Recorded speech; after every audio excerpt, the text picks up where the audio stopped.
চলতি বছরের এসএসসি ও সমমান পরীক্ষায় শুধু গণিতেই ১,৬৬,৬০২ পরীক্ষার্থী ফেল করেছেন।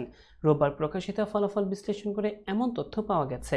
চলতি বছর ১১টি বোর্ডের ১৮,৯১,০৫৯ পরীক্ষার্থী পরীক্ষায় অংশ নেয়।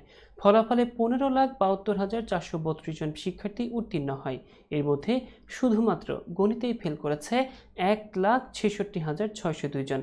বোর্ড ভিত্তিক ফলাফলে এই বছর গণিতে সবচেয়ে খারাপ ফল করেছে মাদ্রাসা বোর্ড।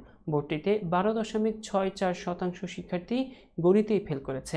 এছাড়া ঢাকা বোর্ডে ফেলের হার ১২.২৮%, কুমিল্লায় ১২.০৪%, দিনাজপুরে ১১.৯০%, ময়মনসিংহে 10.৪৯%, চট্টগ্রামে ৭.৬৩%, বরিশালে ৭.৪০%, সিলেট বোর্ডে ৬.৩৯% এবং রাজশাহীতে ৬.২৪% শিক্ষার্থী গণিতে ফেল করেছে।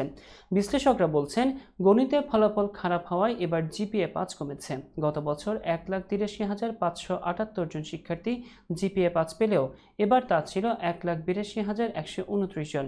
এদিকে প্রকাশিত ফলাফলে সন্তুষ্ট না হলে খাতা চ্যালেঞ্জ বা ফল পুনর্নিরীক্ষণের আবেদনের সুযোগ পাবেন শিক্ষার্থীরা।